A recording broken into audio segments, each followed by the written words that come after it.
الحمد لله رب العالمين خالق السماوات والأرضين والصلاة والسلام على من كان نبيا وآدم بين الماء والطين وعلى آله وأصحابه وأهل بيته وعترته وأولياء ملته وعلماء شريعته وعلينا معهم أجمعين أما بعد فقد قال الله عز وجل في شان حبيبه ومحبوبه به مخبرا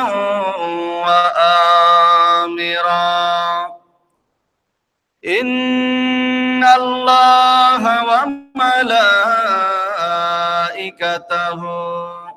يصلون على النبي يا أيها الذين آمنوا صلوا عليه وسلموا تسليما اللهم صل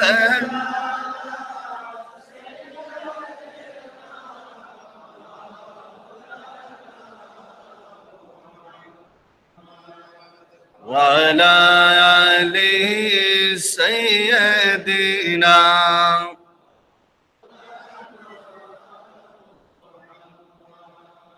من निसार तेरे कलाम पर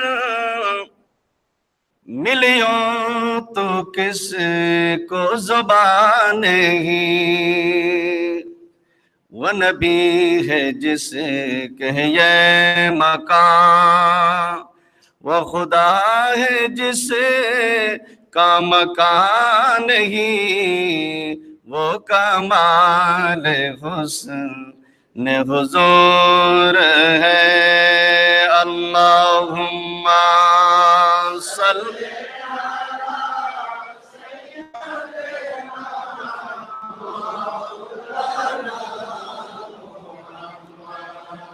वअला आलिहि सय्यदिना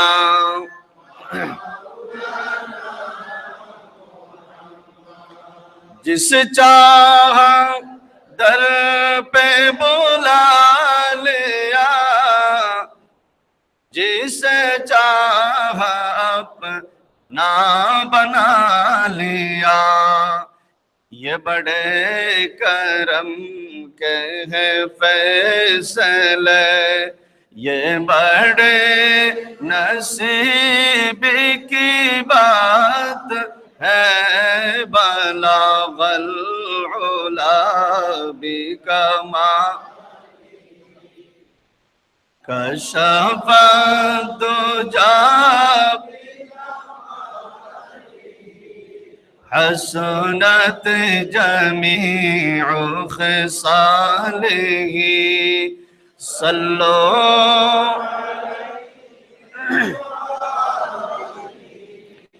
सल्लो अलैहि वा बिस्मिल्लाहिर रहमानिर रहीम वल्लज़ी जाअ बिस्सिद्क़ वसद्दक़ बिही सदक़ल्लाहु मौलानल अज़ीम वसदक़ रसूलुहुन नबियुल हबीबुल करीम ونحن على ذلك من الشاهدين والشاكرين والحمد لله رب العالمين ربي صل وسلم وبارك عليه محترم হাজরিন সামিন ইকরাম সম্মানিত মুসাল্লিয়ান ইকরাম রাহমানি ওয়া রাহমাকুমুল্লাহ আসসালামু আলাইকুম ওয়া রাহমাতুল্লাহি ওয়া বারাকাতুহু মহান রব্বুল আলামিন আহকামুল হাকিমিনের আলিশান দরবারে লাখ কোটি শুকরিয়া আদায় করছি যে রব্বুল আলামিন দয়া মেহেরবানি করে আমাদেরকে আজকের এই পবিত্র মুহূর্তে গাউসুল আজম জামে মসজিদে এসে জুমার নামাজের শরীক হওয়ার, প্যারা নবীজির উপর দরুদ ও সালামের নজরানা পেশ করার তৌফিক দান করেছেন। আমরা সকলে বলি আলহামদুলিল্লাহ। সম্মানিত হাজিরিন, ইতিহাসে যাদের অবদান, যাদের ত্যাগ, যাদের কষ্ট পরিশ্রম ইতিহাসের পাতায় স্বর্ণাক্ষরে লিখিত, তাদের মধ্যে যদি এক নম্বরে কাউকে বলতে হয় উম্মতে মুহাম্মাদীর মধ্যে, তিনি হলেন হযরতে আমিরুল মুমিনিন খলিফাতুল মুসলিমিন খলিফাতুর রাসূল সাইয়েদনা আবু বকর সিদ্দিক রাদিয়াল্লাহু তাআলা আনহু, যার ব্যাপারে স্বয়ং রাসূল করিম সাল্লাল্লাহু আলাইহি ওয়াসাল্লাম ইরশাদ করেন, এই পৃথিবীর সবার ঋণ আমি রাসূলুল্লাহ পরিশোধ করে দিয়েছি, কারো ঋণ আমি বাকি রাখি নাই, সবার ঋণ আমি পরিশোধ করে দিয়েছি।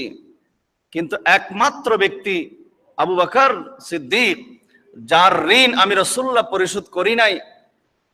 কারণ আবু বকরের ঋণ আমি দুনিয়াতে নয়, আমি আবু বকরের ঋণ পরিশোধ করব হাসরের ময়দানে। আফজালুল বাশার বাদাল আম্বিয়া, নবীদের পরে যত মানুষ আছে, মানুষের মধ্যে শ্রেষ্ঠ মানুষ হলেন হযরতে সাইয়েদনা আবু বকর সিদ্দিক রাদিয়াল্লাহু তাআলা। এই কথার উপর ইজমা হয়ে গেছে, এই কথার উপর ইজমা।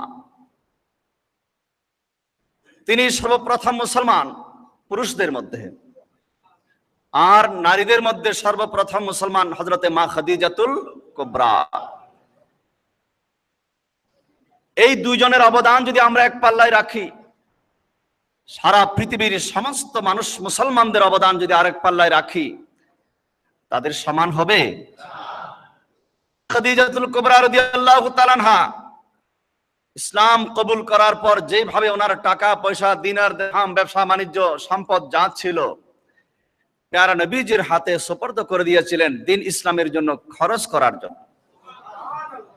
তেমনি ভাবে হযরতে সাইয়েদনা আবু বকর সিদ্দিক রাদিয়াল্লাহু তাআলা আনহু, উনি একজন বড় ব্যবসায়ী ছিলেন। ওনার ব্যবসার অর্জিত সম্পদ, ওনার দিনার দিরহাম, টাকা পয়সা যা ছিল, তিনি অধিকাংশ দিন ইসলামের খেদমতে খরচ করতে করতে একটা পর্যায়ে তিনি বলেছিলেন, আমি আমার জীবনটা ইসলামের জন্য কোরবান করে দিলাম। তিনি কিভাবে ইসলাম গ্রহণ করলেন? বাল্য বয়স থেকে আমার নবীর বন্ধু ছিলেন, কাছাকাছি থাকতেন, সব সময় ফলো করতেন, অনুসরণ করতেন, ভালোবাসতেন। 30 বছর বয়স, তিনি যাচ্ছেন ব্যবসার উদ্দেশ্যে সিরিয়ায়। যাত্রা বিরতি করলেন, রাত্রে ঘুমন্ত অবস্থায় স্বপ্নে দেখলেন সূর্য, আকাশের চন্দ্র দুটি ওনার কোলে চলে এসেছে। ঘুম ভাঙার পর একটু ভীত সন্ত্রস্ত হলেন। আকাশের সূর্য, আকাশের চন্দ্র দুটি আমার কোলে চলে আসলো, তিনি বুঝতে পারলেন না। তিনি স্বপ্নের ব্যাখ্যা কি হবে এই চিন্তায় বিভোর। খোঁজ খবর নিয়ে জেনে নিলেন আশেপাশে স্বপ্নের ব্যাখ্যাকারী একজন বয়োজ্যেষ্ঠ আসমানি কিতাবের পণ্ডিত আছে। সেই পণ্ডিতের বাড়িতে ছুটে গেলেন, বিস্তারিত খুলে বললেন, আমি স্বপ্ন দেখেছি এই আকাশের চন্দ্র, আকাশের সূর্য আমার কোলে চলে এসেছে। তখন তিনি বললেন, আপনার বাড়ি কোথায়? আমার বাড়ি মক্কা নগরীতে। আপনি কোন বংশের লোক? আমি কুরাইশ বংশের লোক। আপনার নাম কি আবু বকর? বলে, হ্যাঁ, আমার নাম আবু বকর। আমি বুঝে গিয়েছি সামনে যাওয়ার কোনো দরকার নেই, ব্যবসার দরকার নেই, ব্যবসা এখানে ক্লোজ করেন। আমি আসমানি কিতাবে পেয়েছি আপনার বংশের মধ্যে মুহাম্মদ সাল্লাল্লাহু আলাইহি ওয়াসাল্লাম নামক একজন ব্যক্তিত্ব আছেন না? বলে, আছেন। বলে, উনি সাধারণ মানুষ নন, উনি সমস্ত নবীদের ইমাম,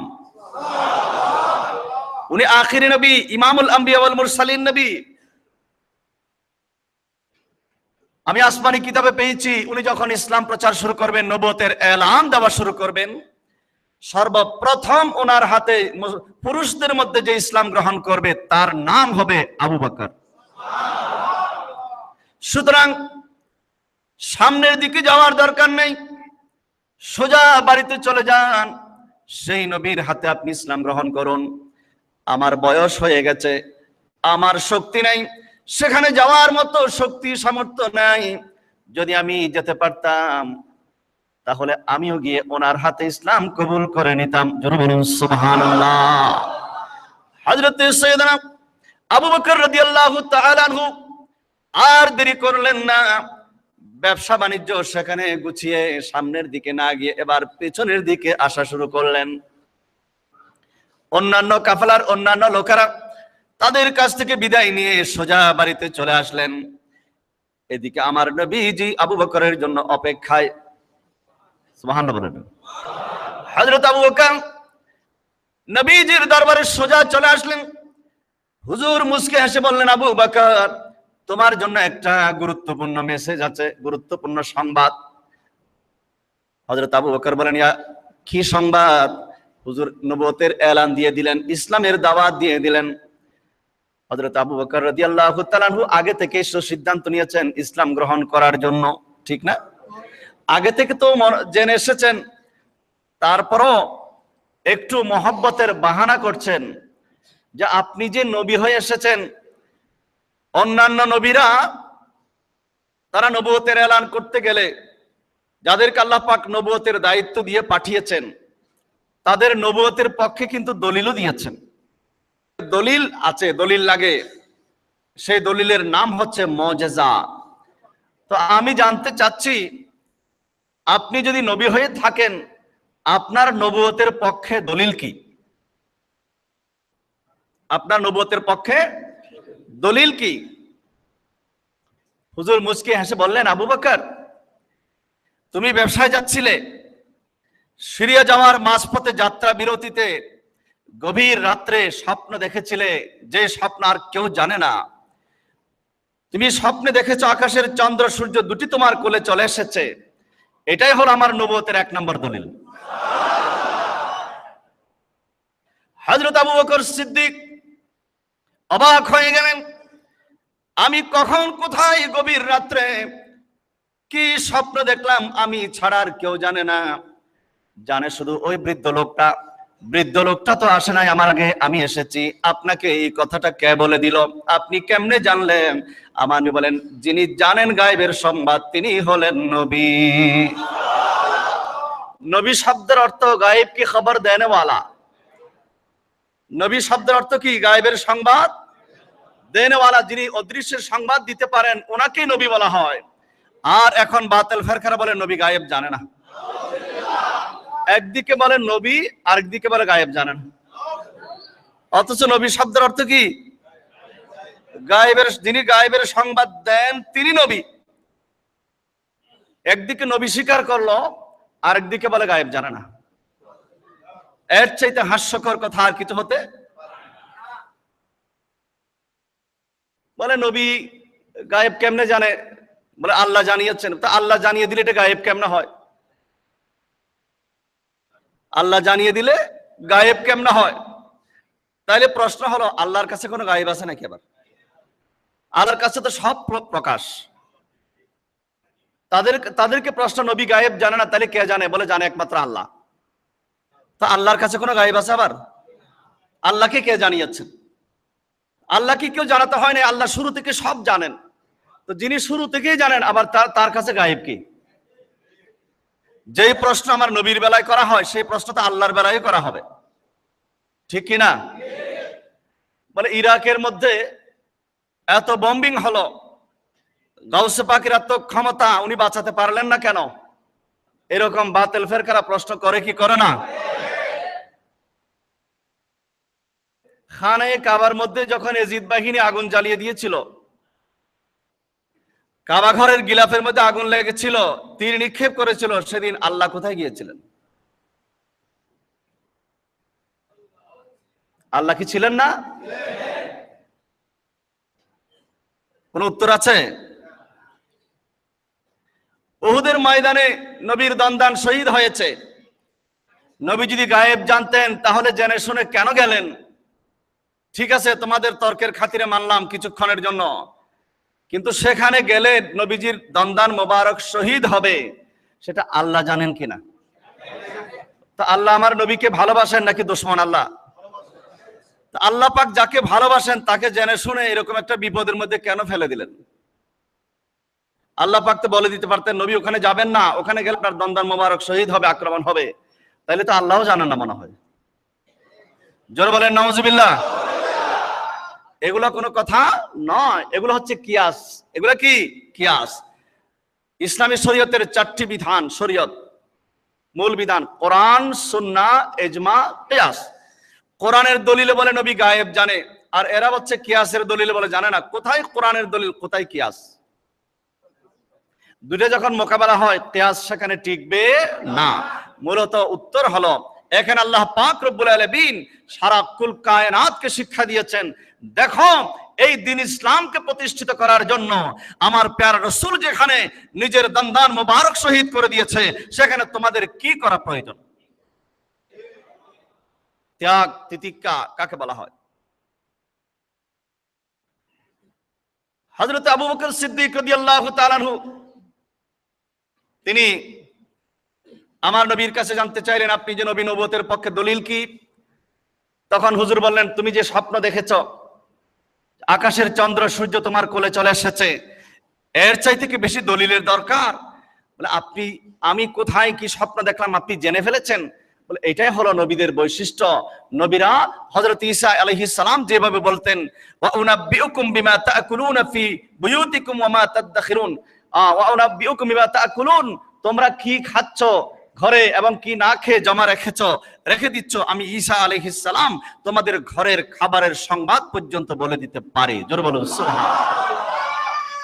ঈসা আলাইহিস সালাম যদি গায়বের সংবাদ বলে দিতে পারে, সেখানে আমার নবী পারবেন কি পারবেন না?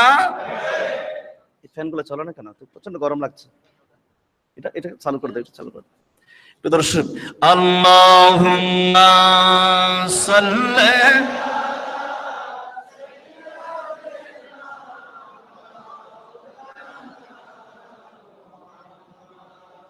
وعلى آل سيدنا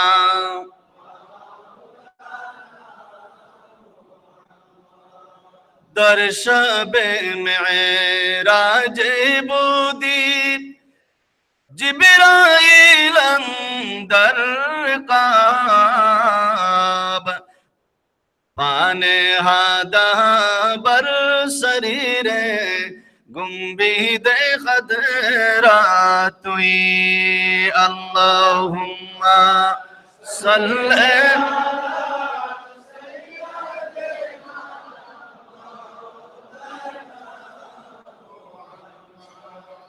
وعلى آله سيدنا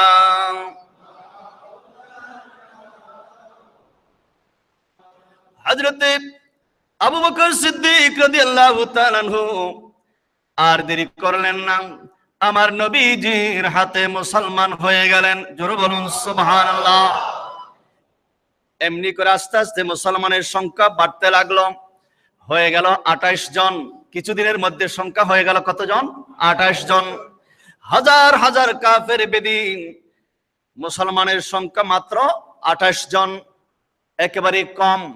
হযরত সাইয়েদনা আবু বকর সিদ্দিক রাদিয়াল্লাহু তাআলা আনহু বললেন, ইয়া রাসূলুল্লাহ, একটা কাজ করলে কেমন হয়? আমরা তো হকের উপর আছি, তাই না? বলে, অবশ্যই হকের উপর। তাইলে এই কাবা ঘরের আঙ্গিনায় আমি ইসলামের দাওয়াত দিই, ওপেন ইসলামের দাওয়াত দিতে চাই। হুজুর বললেন, না, হিকমতের সাথে দাওয়াত দিতে হবে। প্রথমে গোপনে গোপনে, একটা সময় যখন আসবে শক্তি, তখন আমরা ওপেনে দিতে পারবো। হযরত আবু বকর সিদ্দিক বলেন, আমরা হকের উপর আছি, আমাদের আল্লাহ হক, আমাদের রাসূল হক, আমি গোপনে গোপনে কেন দেব? আমার তো ভালো লাগছে না। বারবার যখন আবেদন করে রাসূল পাক সাল্লাল্লাহু আলাইহি ওয়াসাল্লামের কাছ থেকে অনুমতি নিয়ে তিনি খানে কাবার সামনে দাঁড়িয়ে গেলেন, সাহস করে দাঁড়িয়ে গেলেন। তিনি ওপেন সবাইকে ইসলামের দাওয়াত দেওয়া শুরু করলো, কালেমার দাওয়াত। কাফের বেদিনরা প্রথমে তাকিয়ে আছে, কি বলে আবু বকর? পরবর্তীতে যখন তারা বুঝতে পারলো তাদের বাপদাদার ধর্ম সব শেষ হয়ে যাচ্ছে, এবার চতুর্দিক থেকে পাথর নিক্ষেপ করা শুরু হয়ে গেল। মাথায় এসে পাথর পড়লো, বুকে পড়লো, হাতে পড়লো, সমস্ত শরীর ঝাঁঝরা ঝাঁঝরা হয়ে গেল, রক্তাক্ত হয়ে গেল, মাথা চূর্ণ বিচূর্ণ। হযরতে সিদ্দিক আকবর বেহুশ হয়ে পড়ে গেলেন। একটা পর্যায়ে নির্যাতন করতে করতে নিশ্চিত হয়ে গেল যে আবু বকর আর পৃথিবীতে নাই, দুনিয়া থেকে বিদায় নিয়েছে। এরপর তারা চলে গেল। হযরত আবু বকর সিদ্দিকের গোত্রের কয়েকজন লোক দৌড়ে আসলেন গোত্রীয় খাতিরে, এনে তাড়াতাড়ি করে একটা চাদরে আবৃত করে চাদর মুড়িয়ে আবু বকর সিদ্দিককে মায়ের কাছে নিয়ে গেলেন। ততক্ষণে বেহুশ, হোশ আসে না। অনেকক্ষণ মা চেষ্টা করে হোশ আসলো।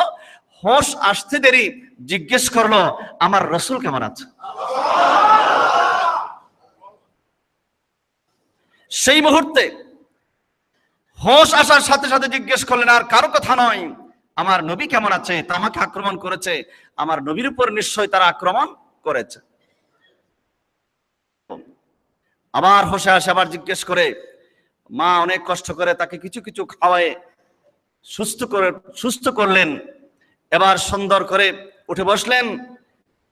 বারবার জিজ্ঞেস করে, মা, আমি ততক্ষণ শান্তি পাচ্ছি না যতক্ষণ জানবো না আমার প্যারা রাসূল কেমন আছে। মা খবর নিলেন, একজন মহিলাকে দিয়ে খবর পাঠালেন, একটু খোঁজ খবর নিয়ে দেখাশোনা নবীজি কেমন আছেন। মহিলা খবর নিয়ে আসলেন এবং বললেন, হে আবু বকর, আপনি চিন্তা করবেন না, আপনার রাসূল সুস্থ আছেন। জোরে বলুন সুবহানাল্লাহ। এবার হযরত আবু বকর সিদ্দিক আরো এতক্ষণ যতটুকু সুস্থ ছিলেন, এই খবর পাওয়ার পর তিনি পরিপূর্ণ সুস্থ হয়ে গেলেন। এমনি ভাবে ইসলাম এসেছে, আর আমরা তো তৈরি ইসলাম পেয়ে গেছি। আমাদের বাপদাদার কোলে আমরা এসে গেলাম, রেডিমেড ইসলাম পেয়েছি। আমাদেরকে কোনো কষ্ট স্বীকার করতে হয় নাই, কোনো জুলুমের শিকার হতে হয়নি, আমরা কোনো দুশমনের মুখোমুখি হতে হয়নি, কোনো পরীক্ষার সম্মুখীন হতে হয়নি। এই জন্য আজকে আমাদের ইসলাম আমাদের কাছে কোনো কদর নাই। হযরত আবু বকর সিদ্দিক রাদিয়াল্লাহু তাআলা আনহু নিজের জীবন বাজি রেখে ইসলাম প্রচার করেছেন। রাস্তা দিয়ে যাচ্ছিলেন, কোন এক বাড়ির ভিতর থেকে চিৎকার আওয়াজ আসতেছে, আর্তনাদ। তিনি উকি দিয়ে দেখলেন এক কালো হাবশী এক গোলামকে উমাইয়া অকথ্য নির্যাতন চালাচ্ছে। উত্তপ্ত বালুকা রাশির উপর তাকে রেখে বুকের উপর পাথর চাপা দিয়ে, শিকল দিয়ে, কাঁটা দিয়ে তাকে একের পর এক আঘাত করা হচ্ছে। আর বলা হচ্ছে, তুমি তোমার মুহাম্মদকে ছেড়ে দাও। যখনই এক একটা আঘাত আসে, বলে তুমি তোমার নবী মুহাম্মদকে ছেড়ে দাও, তখন সেই যুবক আবারও বলে ওঠে, আহাদুন আহাদুন, এক আল্লাহ এক রাসূল। জোরে বলুন সুবহানাল্লাহ। হযরত আবু বকর রাদিয়াল্লাহু তাআলা সেই উমাইয়ার কাছে দৌড় দিলেন। উমাইয়া, এই যুবককে তুমি এমন ভাবে কেন নির্যাতন চালাচ্ছ? এমন ভাবে তুমি কেন কষ্ট দিচ্ছ? বলে, কষ্ট দিচ্ছি একটা কারণে, সে আমাদের ধর্ম ত্যাগ করে মুহাম্মাদের ধর্ম গ্রহণ করেছে। সে যদি এই মাত্র এই কথা বলে, আমি মুহাম্মাদের ধর্ম ত্যাগ করলাম, তাহলে আর একটা মুহূর্ত তাকে আমরা কষ্ট দেব না। জোরে বলেন নাউজুবিল্লাহ। হযরত আবু বকর বলেন, না না না, তুমি তাকে এইভাবে কষ্ট দিতে পারো না। উমাইয়া বলেন, যদি তোমার বেশি মায়া লাগে, দিনার দিরহাম নিয়ে আমার কাছ থেকে কিনে নিয়ে নাও। হযরত আবু বকর বলেন, ঠিক আছে, আমি রাজি। কত টাকা লাগবে? সে অনেক বড় চড়া একটা মূল্য দিয়ে দিল। হযরত আবু বকর রাদিয়াল্লাহু তাআলা আনহু বলেন, একটু অপেক্ষা করো, আমি আমার বাড়ি থেকে টাকা নিয়ে আসতেছি। হযরত আবু বকর তাকে প্রস্তাব দিলেন যে আমার একটা সুঠামদেহী সুন্দর গোলাম আছে, মোটা তাজা। তোমার গোলামটা তো কালো কুৎসিত, দেখতে বাহিরে সুন্দর লাগে না, কিন্তু ভিতরে সুন্দর, ঠিক কি না?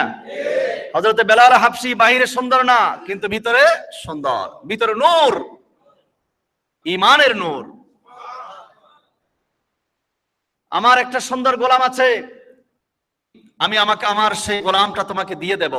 বলে ঠিক আছে, নিয়ে আসো। নিয়ে আসলো। বলে এটার বদলা এটা দিলে কি আর কিছু দিতে হবে? বলে না, আরো দিতে হবে, কারণ উমাইয়া বুঝতে পেরেছে সিদ্দিক আকবরের অন্তরে বেলাল হাবশীর মহব্বত অন্তরে জন্ম নিয়েছে। সে অনেক বড় একটা টাকা দাবি করলো। হযরত আবু বকর সিদ্দিক রাদিয়াল্লাহু তাআলা আনহু তাতেও রাজি হয়ে গেলেন। একে তো মোটা তাজা গোলামটা দিয়ে দিলেন, এরপরে যত দিনার দিরহাম চেয়েছে তাও কোনো দর কষাকষি না করে সেটাও দিয়ে দিলেন। এবার উমাইয়া হা হা করে অট্টহাসি দিল, বলল, আবু বকর তুমি যে এত বোকা, আমি তো জানতাম না। তোমার কত সুন্দর সুঠামদেহী একটা গোলাম আমাকে দিয়েছ, এর পরিবর্তে বেলালকে দিলাম, এরপর আবার কিতে আবার দরকার? তোমাকে এমনি বলে দেখলাম, তুমি তাতে রাজি হয়ে গিয়েছ। তুমি কি এত বোকা? সিদ্দিক আকবর বলেন, না না, আমি বোকা নই, তুমি বোকা। বেলালের দাম তোমার কাছে না থাকতে পারে, আমার কাছে কিন্তু তুমি যা নিয়েছ তার চাইতে যদি 100 গুণ বেশি দিতে হতো, আমি আবু বকর 100 গুণ বেশি দিরহাম দিয়ে আমি বেলালকে নিতে রাজি ছিলাম।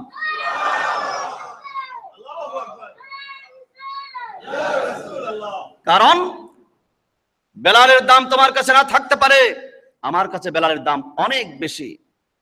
আমি মনে করি বেলালকে তো অনেক সস্তা দামে কিনেছি। সুবহানাল্লাহ। হযরতে বেলাল রাদিয়াল্লাহু তাআলা আনহুকে সিদ্দিক আকবর কিনে নিয়ে গেলেন। এটা হলো ইসলামের ইতিহাস।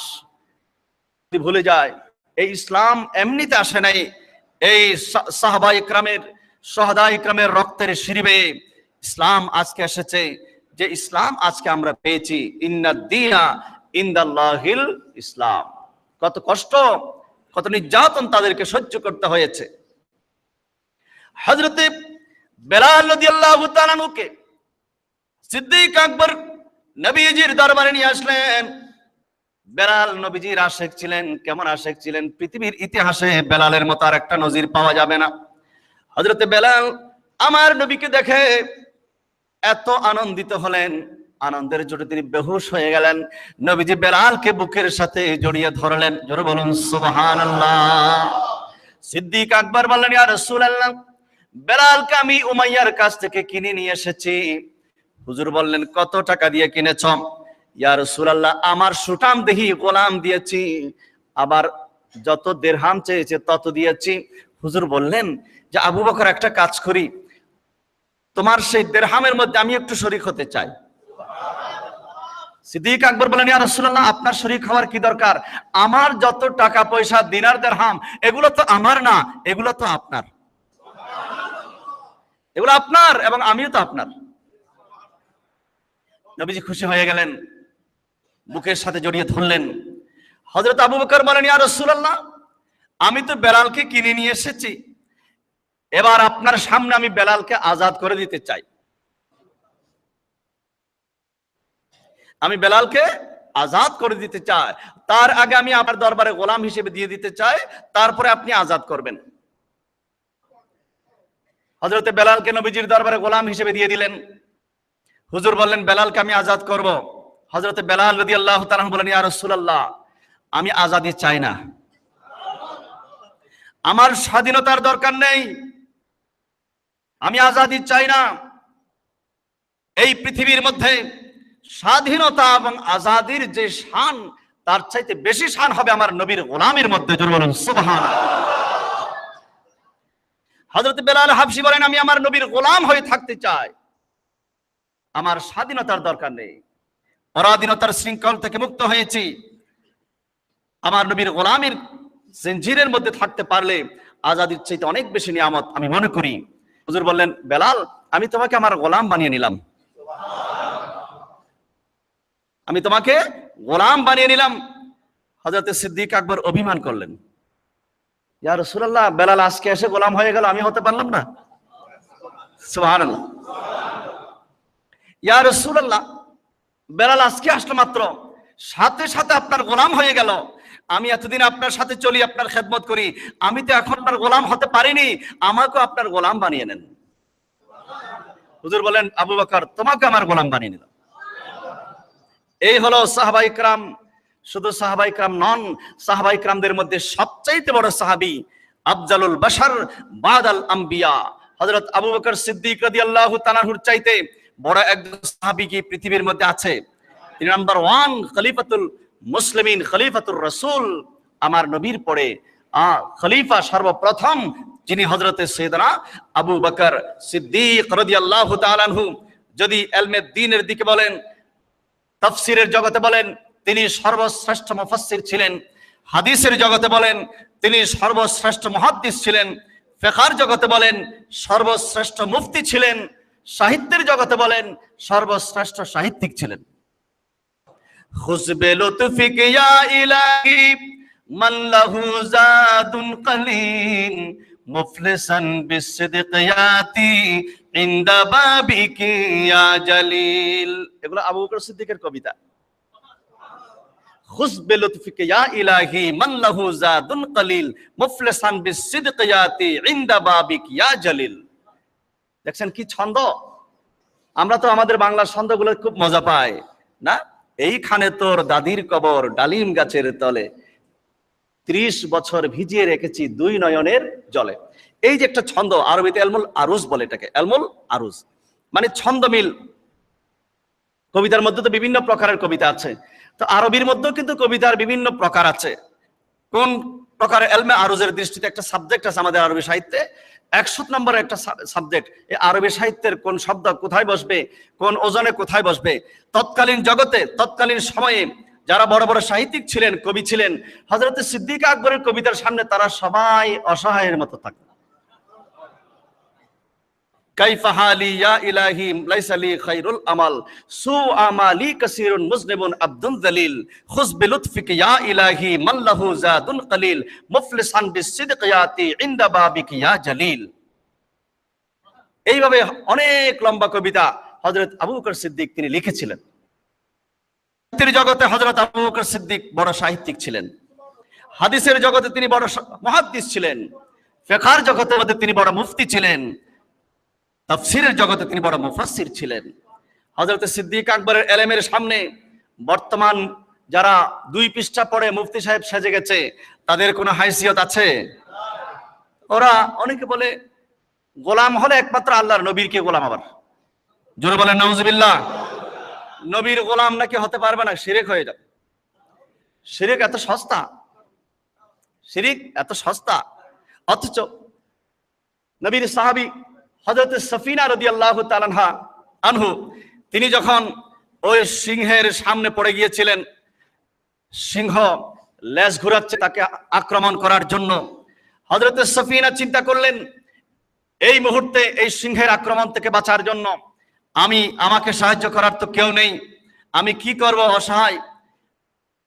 আল্লাহর কাছে একটু দোয়া করি, আল্লাহ, আল্লাহু খায়রুল হাফিজ, খায়রুল হাফিজিন, আল্লাহ হলেন সবচেয়ে বড় হেফাজতকারী, আল্লাহ হলেন সবচেয়ে বড় রক্ষাকারী। আল্লাহ তুমি আমাকে হেফাজত করো, রক্ষা করো। আবার মনে মনে প্রশ্ন করলেন, আমি যদি আল্লাহকে এই কথা বলি, আল্লাহ তুমি আমাকে হেফাজত করো, সিংহ সেও তো আল্লাহর সৃষ্টি, সিংহ সে কার সৃষ্টি?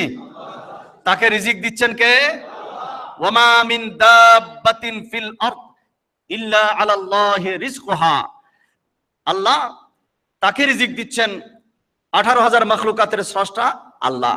তো সে সিংহ যদি আল্লাহকে বলে, আল্লাহ অনেক দিন ধরে উপবাস, ক্ষুধার যন্ত্রণায় কাতর, একটা রিজিক পাওয়া গেল, এই রিজিকটা যেন হাতছাড়া না হয়, আল্লাহ তুমি এই রিজিকটাকে আমার কাছে দিয়ে দাও। এখন আল্লাহ কারটা শুনবে? সুতরাং এই দোয়াটা এখানে চলবে না, অন্য জায়গায় চলবে, এই জায়গার মধ্যে এটা করব না, হবে না এখানে। যদি আল্লাহ রক্ষাকারী, এটা অন্য কোনো কৌশল। আপনার নিজেকে নিজে প্রশ্ন করে উত্তর দিতে দিতে হঠাৎ করে বুদ্ধি আসলো, আমি তাকে এমন একটা পরিচয় দেব যেই পরিচয় দিলে সে আমাকে সম্মান করবে। ডাক দিল, ইয়া আবাল হারেস, হে সিংহ, তুমি আমাকে খেতে পারো, কোনো অসুবিধা নেই। তোমার কাছ আক্রমণ থেকে রক্ষা করার মতো এই মুহূর্তে আমার কেউ নেই সাহায্যকারী। তবে আমি তোমাকে জানিয়ে দিতে চাই আমার পরিচয়টুকু। আমার পরিচয় পাওয়ার পর যদি তুমি আমাকে আক্রমণ করো আমার কোনো আপত্তি নেই। আমার পরিচয় হলো আনা মাওলা রাসূলিল্লাহ, আমি রাসূল পাক সাল্লাল্লাহু আলাইহি ওয়াসাল্লামের গোলাম।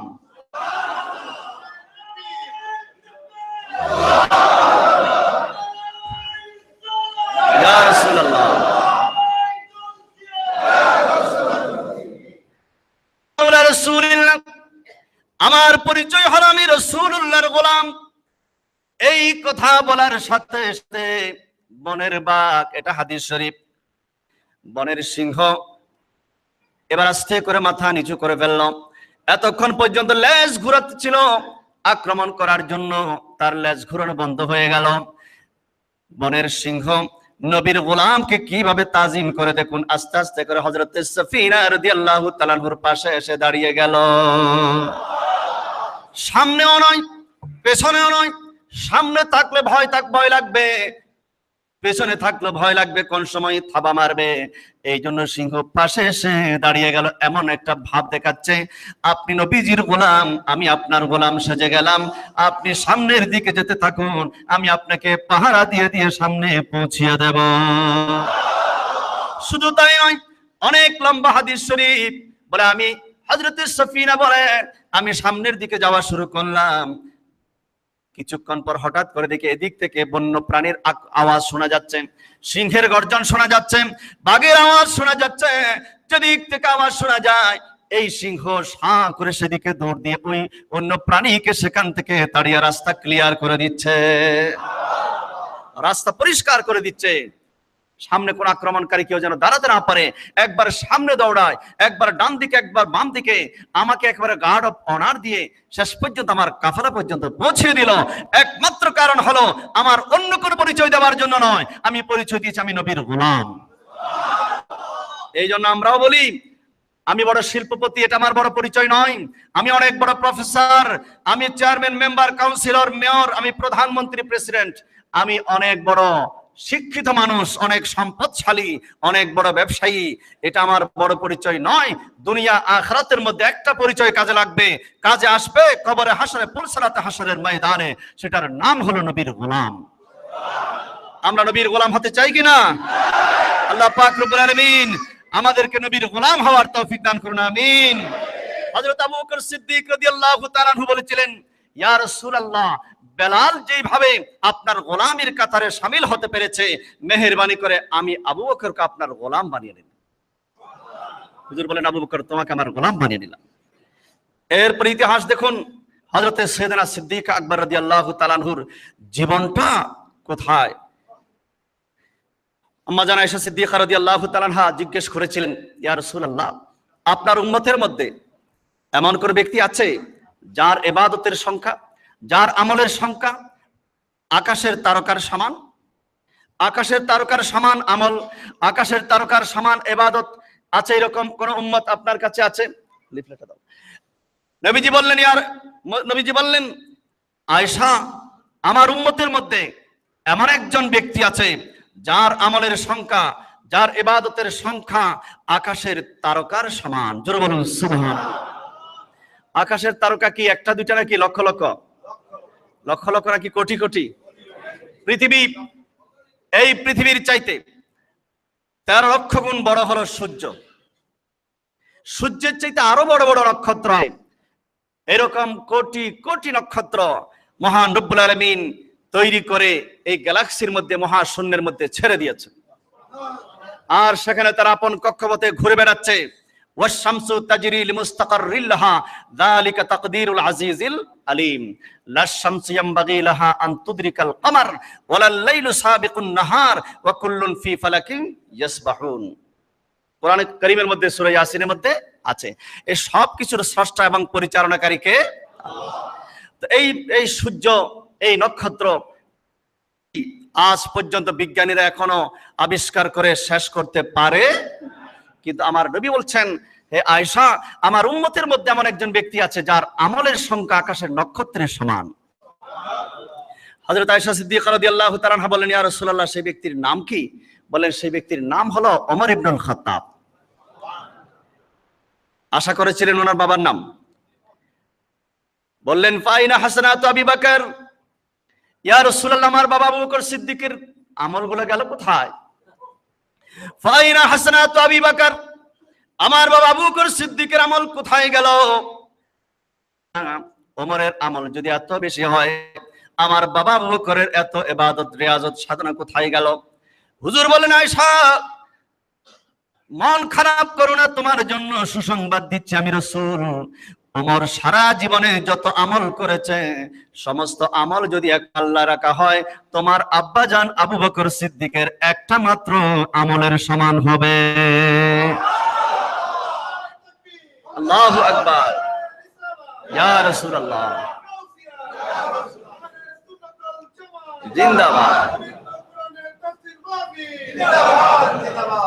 একটা মাত্র আমল এর সমান হবে। মুহাদ্দিসিন ইকরাম বলেছেন, সেই আমল কোনটা জানেন?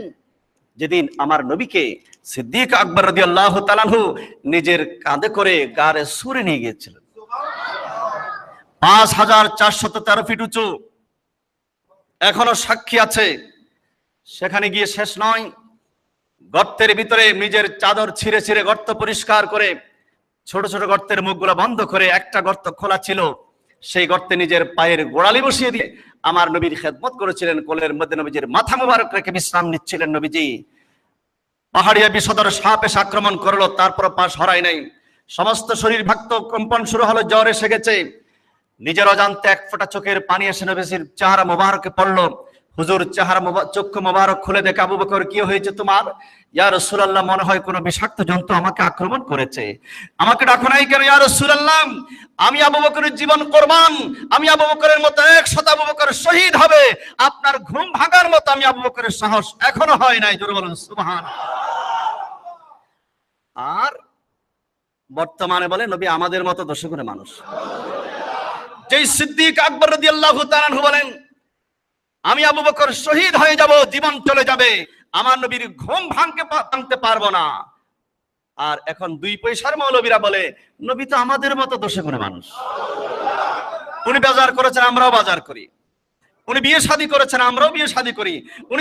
উনি ব্যবসা বাণিজ্য করেছেন, আমরাও ব্যবসা বাণিজ্য করি।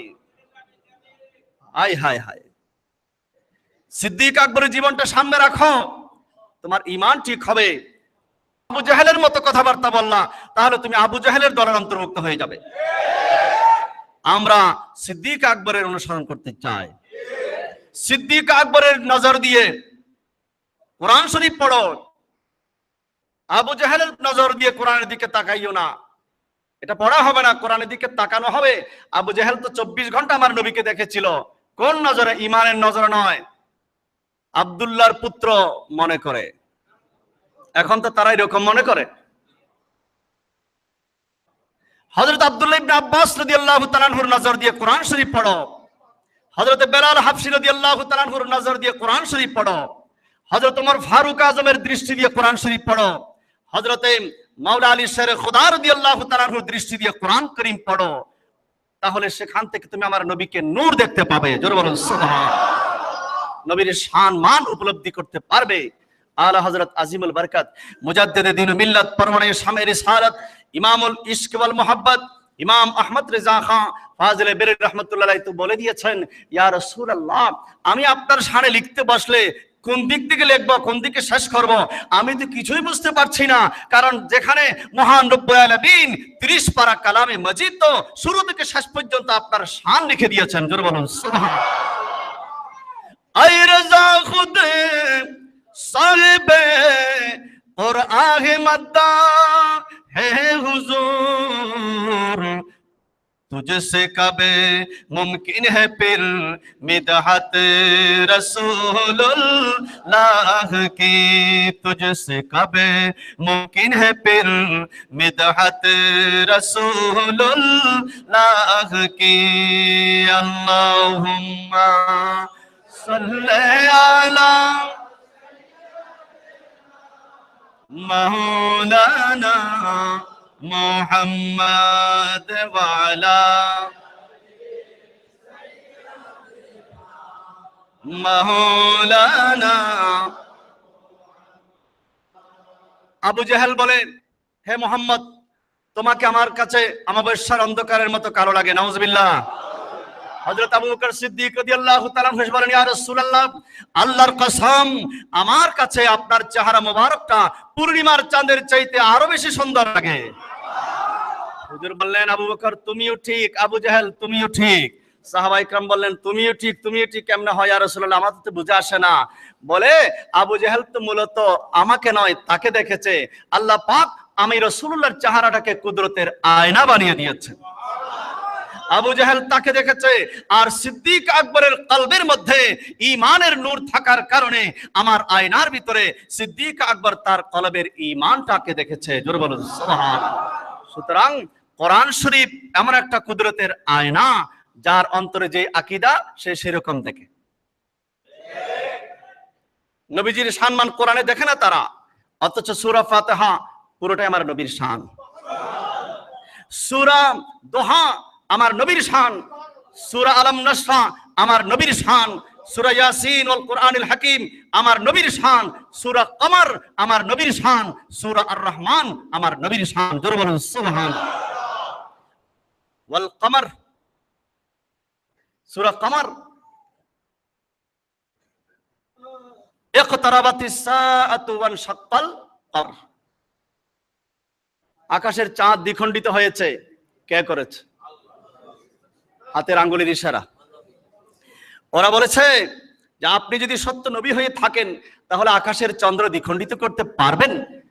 বিরাট একটা পাথর মেরে দিয়েছিলেন এরকম? বিরাট এক মুসা আলাইহিস সালামের মতো লাঠি দিয়ে আঘাত করেছিলেন? না, হাতের আঙ্গুলের শুধু ইশারা করেছেন। মর্জি পা গয়া सूरज फेरा उल्टे कदम, तेरी अंगुली उठ गई मघ का कलीजा छिर गया, बंदा मिलने को करीबे हजरते कादर गया। সূরা কমরের মধ্যে আকাশের চন্দ্র খণ্ডিত হয়েছে, আমার নবীজির অনেক মুজিজার মধ্যে অন্যতম একটা মুজিজা হলো আকাশের চন্দ্র দ্বিখণ্ডিত করা। জোরে বলুন সুবহানাল্লাহ। এটা দেখে ইয়ামানের বাদশা হাবিব ইবনে মালিক মুসলমান হয়ে গেছে, আর অনেকে মুসলমান হয়েছে আমার নবীর এই মুজিজা দেখে। তো সূরা কমরের মধ্যে আমার রাসূলের একটা মুজিজা আলোচিত হয়েছে, এটার পাশাপাশি আরো অনেক। এরপর সূরা আর রহমান, আর রহমানের মধ্যে আমার নবীর সবচাইতে বড় মুজিজার আলোচনা করা হয়েছে, সেটার নাম হলো কোরআনে কারীম। কোরআন পড়লে হবে না, সিদ্দিক আকবরের ঈমান, সিদ্দিক আকবরের মহব্বত নিয়ে কোরআন পড়ুন। ফারুক আজমের মহব্বত নিয়ে, ঈমান নিয়ে, আকীদা নিয়ে কোরআন পড়ুন। মাওলা আলী শেরে খুদা হযরত উসমান গনি জিন্নুরাইন রাদিয়াল্লাহু তাআলা আনহু তথা সাহাবায়ে কিরামের আকীদা নিয়ে যদি কোরআন পড়েন তাহলে সেখানে মজা পাবেন, সেখানে স্বাদ পাবেন, সেখান থেকে অনেক কিছু নিয়ামত লাভ করতে পারবেন। ঈমান তাজা হবে, আমল তাজা হবে। জোরে বলুন সুবহানাল্লাহ। আজকে সেই কোরআনুল কারীমের তাফসীর মাহফিল ধারাবাহিকতায় গত 2 বছর আপনারা যেভাবে আন্তরিকতার সাথে স্বতঃস্ফূর্তভাবে অংশগ্রহণ করেছিলেন, আপনাদেরকে মোবারকবাদ, ধন্যবাদ জানিয়ে ছোট করতে চাই না। আপনারাই এই মাহফিলের সৌন্দর্য, আপনারাই এই মাহফিলের আয়োজনকারী। এই মাহফিলটা আপনাদেরই, ঠিক না? আমি তো আপনাদের একজন খাদেম, ছোট খাদেম হিসেবে আছি, কিন্তু এই মাহফিলটা সম্পূর্ণ আপনাদেরই, ঠিক কিনা? গত 2 বছর যেভাবে সুন্দর করে সাজিয়েছেন, এই যে গত 1 সপ্তাহ 2 সপ্তাহ ধরে আমার অনেক ভাইরা এখানে গাউসিয়া কমিটির ভাইরা অক্লান্ত পরিশ্রমের মাধ্যমে মাহফিল সাজাচ্ছেন। সারা রাত তারা জাগ্রত ছিল, গতকালকে রাত কাজ করেছে এবং গত দিন সারাদিন ছিল, এখনো সেখানে সকাল থেকে কাজ করছে। দেখলে মন ভরে যাবে আপনাদের। রাসূল পাকের মহব্বতে, কোরআনুল কারীমের মহব্বতে তারা মাঠকে সুন্দর করে সাজিয়েছে, গেট সাজিয়েছে, স্টেজ সাজিয়েছে, জায়গা সাজিয়েছে।